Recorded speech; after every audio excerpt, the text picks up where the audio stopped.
안녕하세요. 진유했습니다. 네. 지난 시간에 유튜브로 돈 버는 것에 대한 저의 생각에 대해서 제가 이야기를 하나씩 했는데요. 에피소드 하나, 둘에 대해서 이야기를 했습니다. 어떤 분들은 좀 오해하실 수도 있을 것 같아요.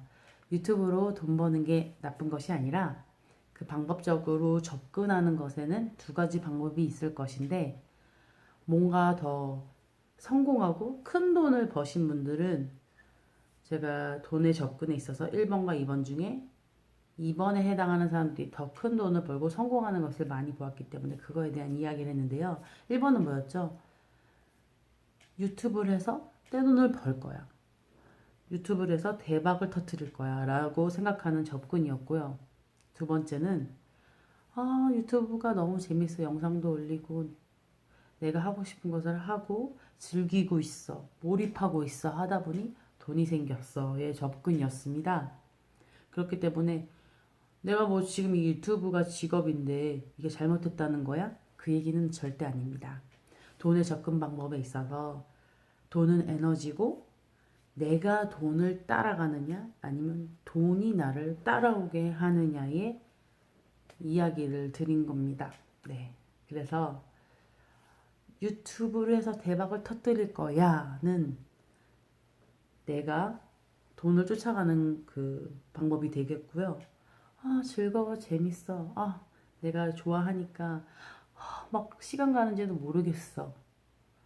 라고 하는 방법은 그 에너지를 유튜브에 쏟다 보니 또 돈이 생겼어는 돈이 나를 따라오는 그 방법이라고 저는 설명을 드리고 싶습니다. 네. 제가 이야기하는 것들은 제 생각이지만 이때까지 들었던 강의나 또 뭐 책들 또 저희 아버지의 사업 우리 선생님 또 CEO 분들의 그 이야기를 제가 직접 미팅을 통해서 들었던 것에 대해서 정리를 하고 있습니다. 네, 제가 첫 번째로 아버지를 에피소드로 말씀드렸고요. 두 번째는 우리 선생님을 말씀을 드렸습니다. 제가 바이올린을 한 3년 정도 배웠거든요. 첫 번째 저희 아버지에 대해서 사업을 하셨지만 아버지는 애플, LG, 삼성 큰 회사들을 이야기하셨지만 실제로 아버지의 사업 사이즈는 작으셨다는 거를 말씀드렸죠. 그러면서 여러분들이 조금 오해하시는 부분도 있을 수 있을 것 같아요. 저는 금수저, 은수저, 동수저 아니다. 뭐 똥수저는 아니면 구리수저, 구리 아시죠? 구리수저였을 수도 있겠다. 근데 제 실제적인 삶은 흙수저였어요. 흙수저. 네. 오해 없으시길 바랍니다. 하지만 저는 아버지 사업을 40년 하시는 것을 보면서 깨달은 것이 많이 있거든요. 아버지도 그 얘기를 하시더라고요. 어쩌면 사람마다 그 크기가 있는 것 같아. 저희 아버지의 생각은 아직도 삼성, LG, 애플, 기아, 현대 이 정도의 사이즈십니다. 근데 아버지의 사업을 그 정도로 키우시기에는 어려운 부분들이 있었거든요. 물론 거기에는 정략, 정량적 사고와 또 전략적인 접근 방식이 더 많이 필요했을 것입니다. 저희 아버지는 오프라인으로 사업을 하셨고, 이제 온라인, 그쵸? 인터넷 쇼핑들이 들어오면서 뭐 하이마트나 대형 마트들이 이제 상권을 많이 지배하면서 저희 아버지의 사업이 줄어든 게 많이 있었어요. 그러면서 저희 아버지도 인터넷으로 홈페이지도 만들고 또한 광고 영상도 네이버를 통해서 몇백만 원 주고 저희 아버지 광고를 만들었었습니다. 근데도 그 대기업에 이길 수는 없었더라고요. 그런 어려운 점이 있었고요. 두 번째는 우리 선생님을 뵀을 때 선생님이 정말 음악을 잘하시지만 세계적인 음악가가 되시진 않았습니다. 또 여러분들도 궁금해하실 수 있겠죠. 의문을 품으실 수도 있겠습니다. 그 선생님이 과연 정말 뭐 그 정도 실력이 됐느냐라고 물으실 것 같은데요. 저도 그거는 아닐 수 있을 것 같다고 생각이 들어요. 선생님의 나이는 73세 4세셨는데 제가 서울대 어떤 교수님이 몰입에 대한 강의를 한 거를 여러 개를 봤습니다. 그 교수님께서 정리를 하시더라고요. 사람이 얼마나 몰입하고 얼마나 많이 시간을 쏟느냐에 따라서 사람이 처해 있는 위치가 다르더라 하는 거에 대해서 이야기를 하셨었거든요. 그러니까 음악을 하는 사람들에 대해서 비유를 하셨었습니다. 이것은 그분의 생각이 아니라 많은 학자들이 연구한 것을 그분이 이제 강의를 통해서 설명해 주신 부분이었습니다. 만약에 바이올린 하는 사람들이 있다면 어떤 분들은 1대1 그냥 과외를 통해서 소소한 일거리를 하시는 분들이 있으실 것입니다. 그렇죠? 레슨을 다니시는 분들이죠. 흔히 음악 전공을 해서 레슨을 다니시는 부류. 두 번째는 뭐 KBS 음악 악단, 또 뭐 SBS 무슨 악단에 들어가서 몇십 명 그룹 안에서 들어가서 일하시는 분들이 있으실 것입니다. 이분들은 한 단계 조금 더 올라간 케이스라고 보통은 우리가 그렇게 생각하고 있죠. 세 번째는요, 정말 정상에 있는 음악가들입니다. 정말 세계적으로 유명한 바이올리니스트들을 말하고 있습니다. 그랬을 때 정말 시간 투자하는 것이 달랐다고 해요. 이 바이올린 하시는 분들은 열심히 하셨겠죠. 과외하시는 분들도 정말 그 전공을 하고 학생들에게 가르치기 위해서 정말 열심히 하셨을 거라고 저는 생각합니다. 하지만 또 관현악단에 계신 분들은 더 많은 시간대 대비를 거기에 쏟으신 분들이었던 거예요. 근데 세계적인 정상에 있는 사람들은 정말 거기에 미쳐 있었던 거죠. 그렇기 때문에 그 자리까지 설 수 있었다고 합니다. 그런 차이가 있어서 저희 선생님께서 그런 자리에 있을 수 있겠습니다. 하지만 제가 말씀드리고자 하는 거는 저희 아버지 케이스도 선생님 같은 케이스도 어쩌면 사람이 어느 시점까지 그 여기까지 도달하는 데에는 뭔가 노력도 있지만 항상 제가 그 뼈아대나 체인지 그라운드를 많이 듣는데요. 진짜 운적인 요소가 있다는 거죠. 신해철 씨도 예전에 돌아가시기 전에 영상에서 그런 걸 얘기하신 적이 있더라고요. 아무리 노력해도 되지 않는 부분. 정말 운적인 요소를 말하는 거죠. 또 사람의 그릇 사이즈도 있으실 거고요. 그에 대해서 말씀드리고 싶었습니다, 여러분. 유튜브로 돈을 버는 게 잘못됐다는 것이 절대 아니라 정말 큰 돈을 벌고 싶고 정말 성공하신 분들은 거기에 몰입하고 즐기고 행복해 하셨다는 그거에 대해서도 네, 요지가 될 수 있겠고요. 세 번째 이제 저는 CEO 분과 한 말씀을 드리고 싶었어요.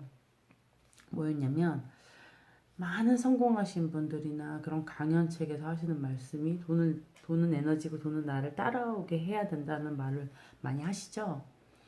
어느 날 저는 제 친구와 대화를 합니다. 8년 전, 9년 전 이야기예요. 냉면집에서 이야기했던 건데요. 제 친구는 이제 사랑하는 여인이 있었고 결혼을 하려고 하고 있었습니다. 저는 아직도 남자친구가 없었고 저희는 20대 후반이었지만 그 친구는 꽤 성숙했었습니다. 왜냐하면 여자친구가 나이가 있었기 때문에 그 재무나 재정적인 거 어떻게 재테크를 해서 직장인인데 월급쟁이가 돈을 또 재산을 증식하는 거에 대한 관심이 많았습니다. 무엇보다 이제 이 친구는 결혼을 해야 되는 그 상대 여자분이 계셨기 때문에 더 많은 것을 전력을 쏟았죠. 그러면서 저에게 냉면집에서 얘기를 합니다. 우리 둘은 냉면을 먹고 있어요. 저에게 하는 말이 직장인들이 그냥 월급만 순순히 받아서는 돈을 많이 벌 수가 없어. 그거는 아무리 모아도 집을 못 사. 그래서 나는 뭐 재테크도 하고 펀드도 하고 뭐도 해. 그래서 저는 그 당시에 그런 얘기를 했습니다. 그 차원도 맞지만 더 다른 얘기를 했어요. 어떻게 보면 좀 생뚱맞아 보이는 이야기인데요. 근데 너 그거 생각해 본 적 있어? 진짜 세상에서 정말 유명한 사람들은 인류를 사랑하는 사람들이야. 이 마음속에 사랑이 있고 내가 세상에 공헌하겠다는 그게 있어. 좀 말이 어렵죠. 그러니까 쉽게 말해서 라이트 형제들, 뭐 세상에 뭐 비행기를 발명하고 철도, 기차를 발명하고 뭔가 세상을 변화시킨 사람들은 거기 부도 따라오잖아요. 근데 거기에는 인류애가 있었다는 거예요. 아까 첫 번째 말한 친구가 말한 케이스는 나 혼자만 잘 먹고 잘 살겠다라는 케이스입니다. 그런 경우에는 소소한 돈은 벌 수 있지만 정말 큰 돈을 벌기에는 조금 무리수가 있는 거죠. 그런데 두 번째 케이스, 인류애가 있는 분들, 세상에 공헌해야겠다. 내가 세상을 위해서 무엇인가 해야겠다 하는 분들이 혁신을 이뤄내고 발명을 하고 세상을 뒤집고 또 그런 사람들이 삼성이나 LG에 가서 뭔가 더 혁신적인 일들을 해내겠죠. 또 거기에 따르는 부와 그 많은 이윤을 창출하겠죠. 네. 저는 그 개념은 이제 부가 그 돈에만 집착하느냐 아니면 내가 그것을 생산해내는 사람이 되느냐에 대한 이야기를 해드리고 싶어서 그렇습니다. 한번 예를 들어보겠습니다. 만약에 내가 돈 버는 거에만 집착을 하는 사람이에요. 식당을 한다고 해볼게요. 두 사람이 있어요. 한 사람은 나는 돈을 진짜 많이 벌 거야. 식당을 해가지고 무조건 돈을 많이 벌겠어. 이거밖에 집중이 되지 않는 사람이라면 값싼 재료, 조금 오래된 거, 상한 조금 막 어쨌든 어느 나라에서 그 물건이 왔건 싸기만 하고 그냥 돈만 많이 벌 수 있다면 나는 그냥 소비자가 건강이 어떻든 이 사람들을 에게 돈 많이 버는 거에만 집착을 한다면 그렇게 될 것 같아요. 값싼 재료에 이게 몸에 좋은지 해로운지 생각하지 않고 무조건 만들어내는 거죠. 그런데 두 번째, 직업적 소명의식을 가진 요리사라고 할게요. 돈을 버는 그 요리사든지 아니면 어쨌든 식당 운영을 하는 주인입니다. 내가 이 돈을 버는 것보다도 돈 버는 거 좋아. 맞아. 돈을 벌 거야. 근데 나는 음식을 정말 사랑하고 내가 만든 음식을 통해서 사람들이 기뻐하고 즐거워하고 내가 이렇게 데코레이션 이렇게 했을 때 또 내가 어떤 재료 정말 이 재료 품질 좋은 재료를 넣어서 이런 음식을 만들었을 때 고객들이 기뻐하고 또 건강해지고 행복해지는 모습을 내가 보고 싶어. 이 두 사람이 있다고 칠게요. 정말 실제적으로 돈을 어느 사람이 더 많이 벌 수 있을지 또 단기적으로 봤을 때는 어쩌면 1번이 더 많이 벌 수도 있겠지만 정말 장기전 또한 소소한 돈이 아니라 큰 돈을 생각한다면 저는 또 많은 성공하신 분들은 하는 얘기가 바로 이 2번이라는 겁니다. 1번에 집착하다 보면 방법과 수단을 가리지 않고 돈에만 집착하게 되는 거죠. 그런데 2번이라면 좋은 재료, 값싼 재료, 아까 말한 그 인류의 사람에 대한 사랑, 그리고 또한 공헌해야겠다. 내가 이 음식을 통해서 사람들을 건강하게 하고 또 날씬하게 하고 좋은 품질을 제공함으로써 기분을 좋게 하고 고객을 기쁘게 해줘야지 행복하게 줘야지라는 그 사람을 사랑하는 마음에서 오는 것은 사업도 더 잘되게 할 수밖에 없다는 거예요. 네. 제 이야기가 난해하셨을지 어떠셨을지 모르겠습니다. 결론은 그래요. 세상 모든 사람에게는 그릇의 사이즈가 있고 만약에 제 자신이 구독자가 갑자기 뭐 1000명, 10,000명, 10만 명 제가 준비되지 않은 상태에서 인격이 내 품성이 나의 그릇의 크기가 준비되지 않는 상태에서 그런 것이 많이 담아졌다면 또한 내가 가치의 방향이 옳지 않고 무조건 구독자 확보에만 매진하겠다. 뭐 내가 돈만 많이 벌겠다라고 이거에 초점을 둔다면 저는 분명히 산으로 갈 거고 내용은 뭐 여러분들이 보실 만하게 재미있을 수는 있지만 아마도 약이 되기보단 독이 되는 경우가 많을 것 같다고 저는 생각이 들어요. 그래서 아까 말한 그 식당 주인처럼 저는 여러분들이 바른 길로 갈 수 있고 좋은 길로 갈 수 있고 또한 듣고 영양가가 또 여러분의 영혼이 살찌워질 수 있는 그런 컨텐츠를 제공할 수 있도록 노력하도록 할게요. 뭐 똑똑하진 않지만 여기까지 이야기를 하고요. 더 추가적인 내용은 또 다음 시간에 이야기하도록 하겠습니다. 감사합니다.